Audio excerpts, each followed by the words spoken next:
Well, when big companies make big profits at times of national economic squeeze, there's an incentive to impose a windfall tax. When New Labour came in 1997, one of their flagship policies, you'll remember, Nigel, was a windfall tax on the then privatised utilities, and the fact that Shell have made £8 billion over the last quarter is causing lots of people to say, surely we should grab some of that. But it's worth just diving into the detail a little bit. Firstly, that's down from their previous quarter's profits, which was £9 billion. It's on their worldwide profits. They're obviously an Anglo-Dutch company. They operate all over the world. And what I would say is that back in March, when he was Chancellor, the former Chancellor, a bloke called Rishi Sunak... Hang on, no, former. There's still time, the night is young. Rishi Sunak did actually impose the energy profits levy on oil companies. Before that, they were on a kind of super profit tax of 40% rather than the corporation tax. It went up to 65%. But what he did, I think quite shrewdly, is he introduced incentives for oil companies if they invested more in their North Sea oil production. You know, the North Sea is a really difficult place to get oil and gas. It's a very hostile environment.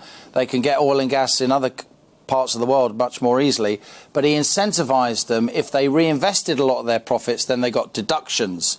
So I'd say the tax regime for our oil and gas companies operating in the North Sea is already, you know, pretty restrictive. It's already pretty tight, but I'm sure that won't stop lots of politicians saying that we should try and extract more. But we've got to remember, the more tax we take from these companies, the more they're likely to put their efforts into extracting oil and gas in other parts of the world. So Shell have made £8 billion in the last quarter. It's a massive amount of money.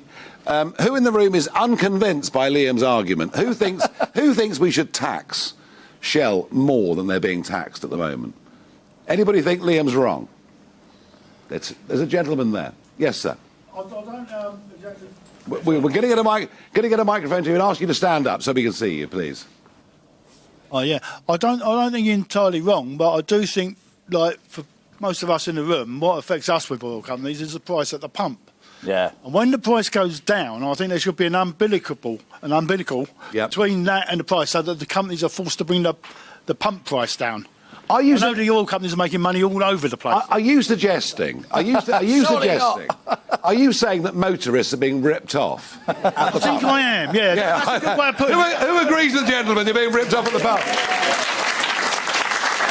Liam. We see this all the time, don't we? We're already taxed very heavily on... I mean, when you go to the pumps, 55 to 60% of the money you're shelling out, 100 quid now to fill up quite a small car, 55% of that is tax right there and then. And we all know that when oil prices go up, prices at the pump immediately go up on the same day. When oil prices come down, prices at the pump take a long time to come down. I think the gentleman there's on the money. That's partly because of the petrol retailers. Not the independent petrol retailers, but the big petrol retailers linked to the big oil and gas companies. Yeah, no, I agree. They're clearly, you know, I think the government should do a lot more to regulate them and make sure that there's proper competition.